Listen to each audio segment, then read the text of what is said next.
Hello বন্ধুরা, আজকে এসে পড়েছি মাত্র 80 টাকার একটা ট্যাঙ্ক বানাতে, ব্রিডিং ট্যাঙ্ক বানাতে।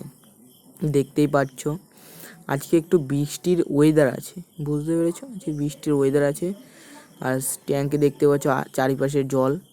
আর এখানে ঢুকেছি হলো তোমার এই সেলোটুপটা নেবো, ঠিক আছে? সেলোটুপটা নেবো দেখে ঢুকেছি।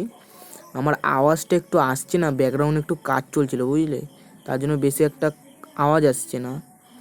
দেখতেই পাচ্ছ ওই যে থার্মোকলের পেটি আর তোমার তিরপল, যাকে বলে তাঁবু বলে, যেই ধানের বিছলায় যেই তাঁবুটা দেয় না, তার থেকে একটু হালকা মোটা তাঁবু নিয়েছি। তাঁবুটা মোট পড়েছে 30 টাকা।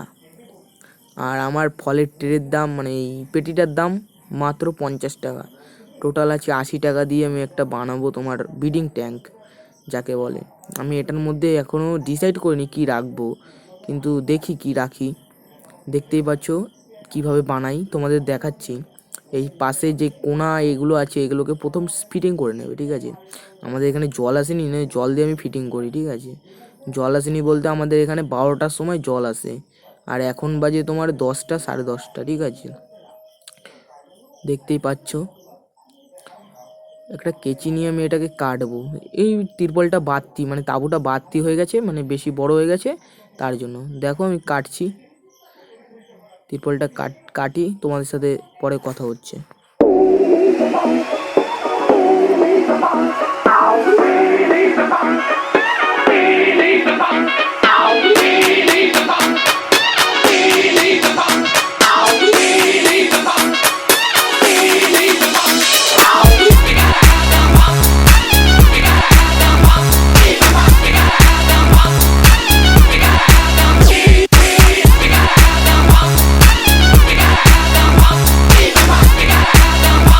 আমার তিরপলটা কাটা হয়ে গেছে দেখলে।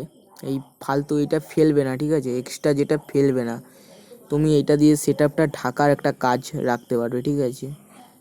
ঢাকার একটা জিনিস, মানে উপরে ঢাকনা বানাতে পারবে হিসাবে। এটা দিয়ে অনেক কাজে করতে পারবে, এটা বিছিয়ে এটাও রাখতে পারবে, এই সেটআপটা ট্যাঙ্কটা রাখতে পারবে। না হলে যদি এই কেঁচো বলে না, মাটির কেঁচো, এগুলোকে মানে ফুটো করে নেয়, বুঝতে পেরেছো? ফুটো করে নেয়, মানে তাড়াতাড়ি লিক হওয়ার চান্স আছে। আর পেটি তুমি কিনবে, যতই ভালো পেটি কেন না কেন, তোমার ফুটো থাকবে। আর একদম অরিজিনাল ভালো পেটির দাম আছে, মিনিমাম 300 টাকা দাম আছে, বুঝতে পেরেছো? আমার তো ভালো পেটি দিয়ে কাজ নেই, আমার 10 টাকা বেশি লাগুক। 80 টাকার মধ্যে যদি আমার একটা ট্যাঙ্ক হয়ে যায়, তাহলে আমি ফালতু ফালতু তোমার 300 টাকা খরচা করবো কেন? তোমরাই বোঝো। আর আমার সেলের, মানে 2 দিন পরে সেলের একটা ভিডিও আসবে। আমাদের কাছে কি কি গাপ্পির সেল আছে সব দেখাবো তোমাদের আস্তে আস্তে। কিন্তু আমার এই বৃষ্টির ওয়েদার জন্য তোমাদের সেটআপ মেটআপ, মানে মাছ ফাছ কিছু দেখাতে পারছি না, ওটাই অসুবিধা হয়ে যাচ্ছে। আর আমার সেলোটুপ পেঁচিতে পেঁচিতে তোমাদের একটা কথা বলি, এই ওয়েদারে কেউ মাছ এখন বুকিং করো না। যদি বলো কেন, মাছ এই গরমে তোমার আস্তে আস্তে মানে মরে বা তোমার প্যারাসাইট হতে পারে, ঠিক আছে? প্যারাসাইট হলো একটা রোগ। আনবে ট্যাঙ্কের মধ্যে, তোমার ভালো করে না ধুলে ট্যাঙ্ক, ওটা রোগা বলে, ওটাকে বলা হয় কাঞ্চন রোগ। মানে মাছটা একদম মানে রোগা বলতে, মানে একদম সরু হয়ে যাবে, ঠিক আছে? যাদের যাদের এভাবে মাছ মরেছে, ট্যাঙ্কটাকে ক্লিন করবে।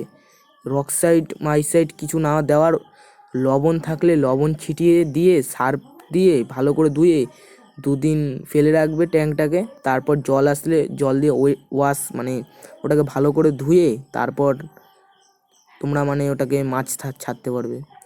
আর তোমাদের সাথে কথা বলতে বলতে আমার সেলোটুপ পেঁচানো হয়ে গেছে। দেখো সেলোটুপ পেঁচাই কীভাবে। এই দড়িও ছিল, দড়িও তোমরা পারলে বেঁধে দিতে পারো। আমার এই সেলোটুপ ছিল আমার কাছে, তাই।